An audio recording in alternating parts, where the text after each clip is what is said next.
Imagine setting off on an adventure, traveling to a foreign country with dreams of exploring its vast landscapes, only to fall victim to a brutal and senseless killer. This is the horrifying reality of the backpacker murders, a series of killings that took place in the Belanglo State Forest in New South Wales, Australia, and forever scarred the nation. The man responsible for these heinous crimes was Ivan Milat, one of Australia's most notorious serial killers.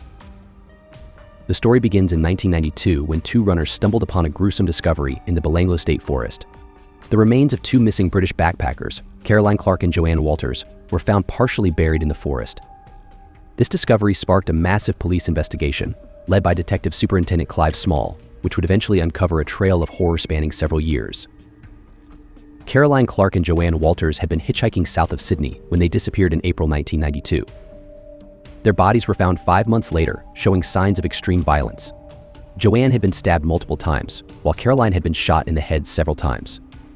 The brutality of the murders shocked the nation and put immense pressure on the police to find the killer. In 1993, the bodies of two more missing backpackers were discovered. German tourists Gabor Neugebauer and Anja Habschied had also been hitchhiking in the area when they vanished in December 1991. Their bodies were found in a similar condition to those of Clark and Walters, with evidence of severe trauma. Anja had been decapitated and Gabor had been shot. The similarities in the modus operandi led the police to believe they were dealing with a serial killer. The breakthrough in the case came in 1994, when the body of another missing backpacker, James Gibson, was found in the forest. Gibson, along with his girlfriend Deborah Everest, had been missing since 1989.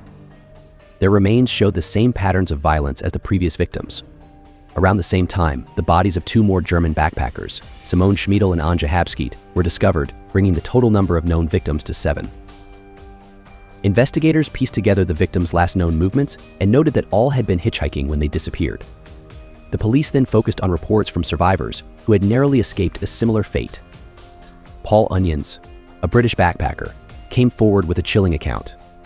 In 1990, he had been picked up by a man named Ivan Milat while hitchhiking near the area where the bodies were found. Onions managed to escape when Milat attempted to tie him up, and he reported the incident to the police at the time. With Onions' testimony and other evidence, including items belonging to the victims found at Milat's home, the police had enough to arrest Ivan Milat in May 1994.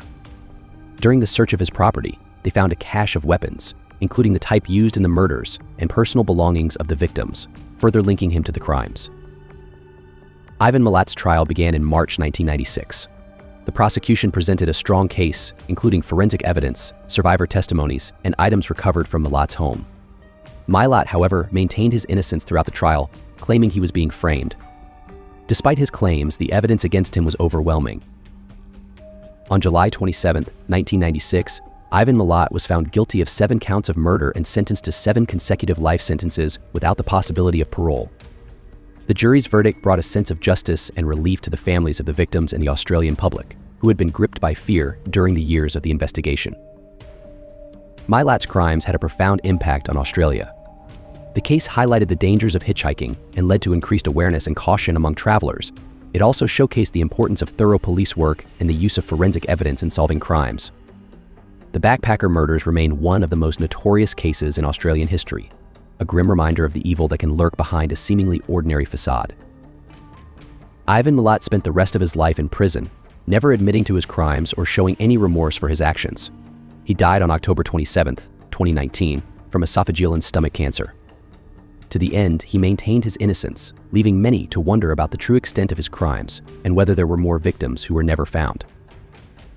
Adding to the tragedy, the families of the victims had to endure not only the loss of their loved ones, but also the media frenzy that surrounded the case. The graphic details of the murders were sensationalized, and the victims' families were often hounded by reporters seeking interviews and reactions. Despite this, many of the families became advocates for safer travel and increased awareness of the risks associated with hitchhiking. The legacy of the backpacker murders continues to be felt today. The story of Ivan Milat and his brutal killings serves as a cautionary tale for travelers and a case study in criminal investigation. It also serves as a stark reminder of the resilience of the human spirit, as the families of the victims have continued to seek justice and remember their loved ones. In our next video, we will delve into another chilling case that has captivated the world: the disappearance of Madeleine McCann. Stay tuned as we explore the details of this mysterious case and the ongoing search for answers. Don't miss it.